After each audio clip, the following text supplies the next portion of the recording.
Hi everyone, welcome to our Nintendo Switch review of Unbound Worlds Apart. The game is developed by indie game developer Alien Pixel Studios and will be released on 28th of July of 2021.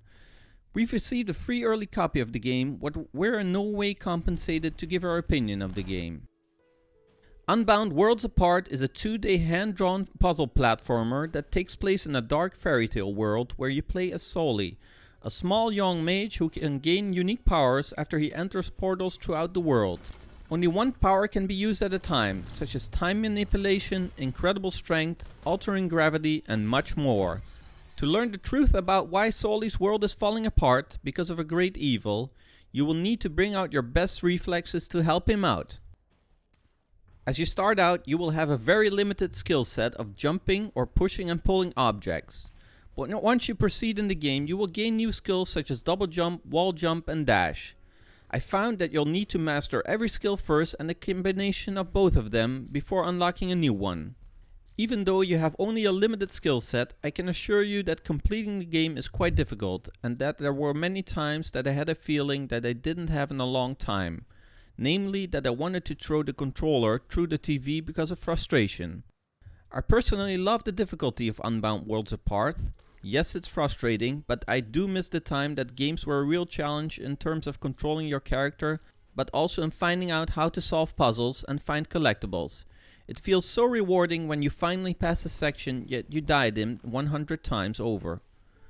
Thankfully, the game has many checkpoints and reloading after you've died is almost instantaneous. The combination of using portal powers together with your skills to solve puzzles and proceed in the game world was not always only reliable on your personal skills, but in some cases you will really need to strategically think on how to proceed.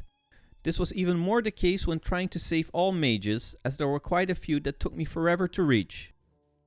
The story itself is linear, and besides a few cutscenes, most of the story will be told through text dialogues with the mages and creatures in the world.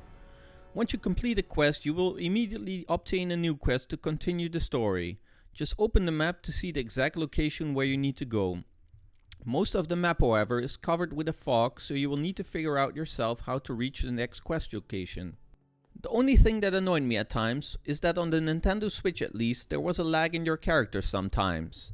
Since this is a game of skill, this is much more annoying as split-second decisions are very important. This lag did not occur often and could be solved by standing still for a second or two. I guess it was just the game environment loading. I'm not sure if this also is the case on PC or other consoles. That being said, I have not encountered any bug whatsoever aside from this lag issue, which for me is not a huge deal as the gameplay itself is fun enough. The background and game environment are beautifully drawn, and even though it's not the most beautiful platformer out there, we need to look at what you get for the price that's being paid. And for me, the price of Unbound Worlds Apart totally justifies this fact.